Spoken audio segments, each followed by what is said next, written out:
സാധാരണഗതിയിൽ രണ്ടാം പ്രവൃത്തി ദിവസം ശമ്പള വിതരണത്തിനായി ട്രഷറിയിൽ വേണ്ടത് 300 കോടി രൂപയാണ്.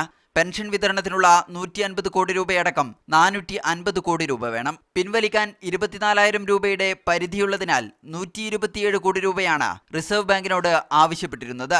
എന്നാൽ ഇതിന്റെ പകുതി രൂപ പോലും ട്രഷറിയിൽ എത്തിയില്ലെന്ന് ട്രഷറി ഡയറക്ടർ മീഡിയ വണിനോട് പറഞ്ഞു. ആസ് ഓൺ 11 മണിക്കുള്ള ഒരു സ്റ്റാറ്റസ് ആണ് ഞാൻ പറയുന്നത്.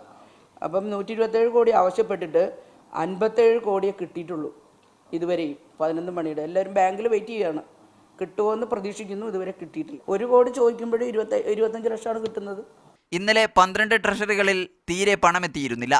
ഇതിൽ 5 എണ്ണത്തിൽ ഇന്നും സ്ഥിതി സമാനമാണ്. അപ്പോൾ ട്രഷറികളുടെ പേര് പറയുകയാണെങ്കിൽ ചാത്തന്നൂർ, കടയ്ക്കൽ, ചടയമംഗലം, പീരുമേട്, കൂറ്റനാട്. ഇന്ന് പണമെത്താത്ത 50 ട്രഷറികളിൽ ഇന്നലെ ശേഷിച്ച പണം മാത്രമാണുള്ളത്. ശമ്പള പെൻഷൻ വിതരണം രണ്ടാം ദിവസവും താളം തെറ്റിയതോടെ രാവിലെ 6 മണി മുതൽ പണം പിൻവലിക്കാനെത്തിയ പലരും ഇന്നും നിരാശരാണ്. P Jasim, media 1, Thiruvananthapuram.